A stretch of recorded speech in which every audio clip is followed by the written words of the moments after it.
Man, I'm so pretty. Are you guys rolling? Do I look pretty?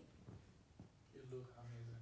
Ugh, amazing doesn't define. What is wrong with you guys? You have to say like you look like that shit. When God spent like 4 hours creating other people, when it got to my turn, the Lord literally just took a step back and he felt like, my daughter, I'm gonna spend like 8 hours just carving your nose. Gave me perfect lips. I can kiss and take your man.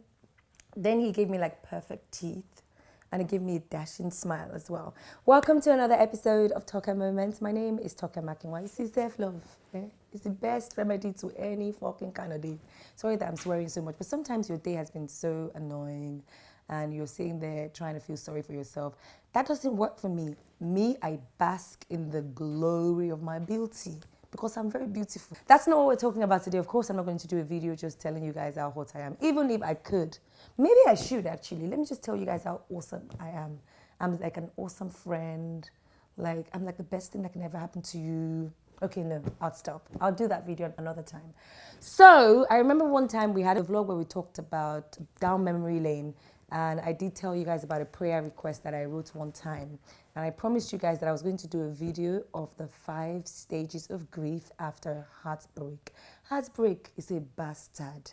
Heartbreak, it doesn't even tell you when it's coming. Sometimes it just appears, i.e., it just happens. You'll be thinking you and this person are on the same page, writing the same book, and all of a sudden they say to you, I don't want to be in your life no more. I think I want to move on.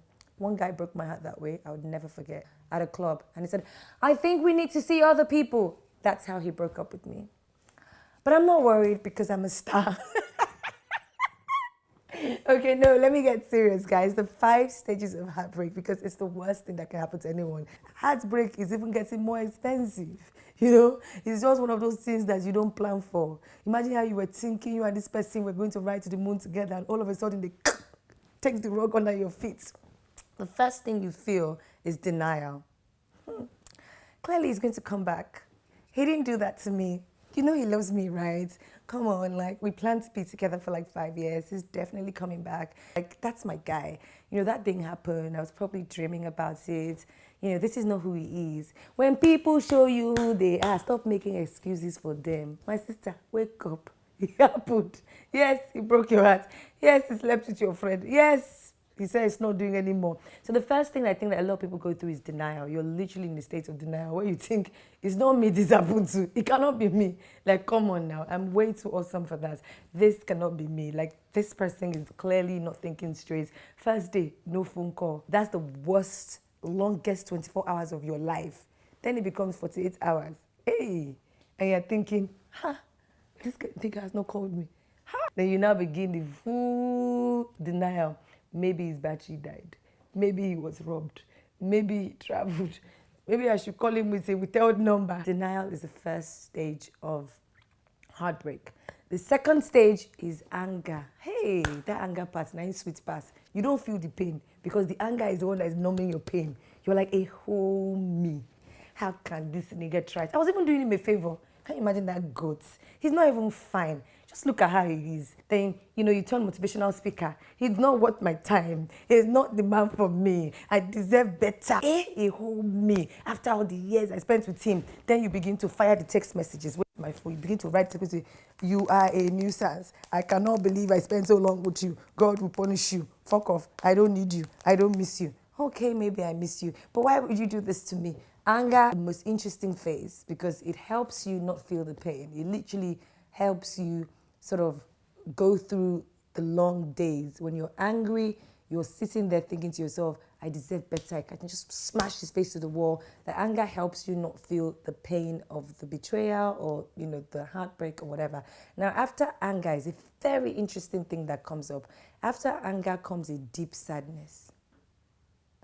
I don't want to sing another love song. Everything you hear reminds you of this person, the way they smell.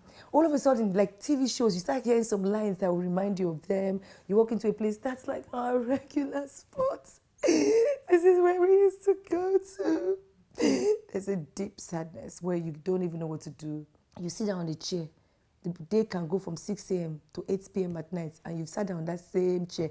A friend of mine was heartbroken once. He got dressed, ready to go to work, sat down on the chair, and did not move till like 7 p.m. that night. He was literally there, lights off, everything. He couldn't even remember how he did not eat for a whole day, but was sat on the chair. So deep sadness is one of those, it's the worst phase, where you just have that deep sadness inside of you and you just don't understand. There's nothing that can shift it. You go through your pictures, the things that used to make the two of you smile. You think to yourself, is it easy for this person to walk away from me? Does it feel this way, or am I alone? Hi, heartbreak now, bastard. It's just sadness. You can't shift it. After sadness comes regrets. Maybe I should have tried harder.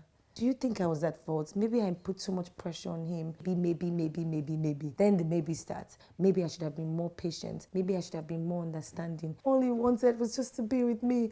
I'm so selfish. That's how I ruin everybody that comes into my life. Then you begin to blame yourself for someone else's faults. Like, that phase for me is so annoying. You have to constantly remind yourself when you get to that phase that this person is an ass, and this person is a and this person does not deserve or worth your tears. And this is not anger speaking, because I find too many people go back in this phase. Sometimes you reach out to him and say, let's try and make it work because of regrets. You're thinking to yourself, it's much harder to move forward. Maybe I should just manage that situation. Maybe I should just call him. Who will look at me? Regrets. If I just stayed with him, I won't be single now. How would the world see it? If they hear that we've broken up, people are going to judge me. It's the worst phase of trying to get over someone. Right after regret comes acceptance. Acceptance is serendipity. Lord, help us to accept the things we cannot change. Give us courage to change the things we can, and give us the wisdom to know the difference. Acceptance is very interesting, because that's at the point where some people like to call it closure. I feel like closure is giving the other person too much power over you. You're moving forward on another's explanation of why they couldn't be in your life, or why they were not man enough to love you, or why she wasn't woman enough to be the woman that you need. By this point, it's like 3 or 4 months down the line, or maybe 6, maybe 1 year. You just accept that you guys were just not meant to be. Then you start to understand that I didn't do anything wrong. He didn't do anything wrong. We're just not meant to be together. I think this is where you become more of a motivational speaker, actually. You now use your experience, to console yourself and console anybody that is going through it. Heartbreak. Anybody that is planning to come to my life to break my life, Father Lord, don't let our paths cross. I cannot even afford it right now. You don't have the will to leave. You just lose the will to even want to move forward, to do anything. It's like the worst thing ever. Give yourself some motivation. Wear your makeup, wear your lashy. Nobody's worth killing yourself for. If you die, they will ask you when you get to heaven's gates, why are you here? Then you say, one motherfucker messed with you on earth and made you kill yourself. Kill yourself as you're watching the glass in heaven. You see him with Rita, Mika, Miha, Shinakwa. My sister, life is for the living, okay? Cheers to those who are heartbroken right now. I'm not trying to mock your pain. Well, thank you guys for watching. Please remember to subscribe to my YouTube channel and follow me on Twitter. I am @Tokestar with a double R.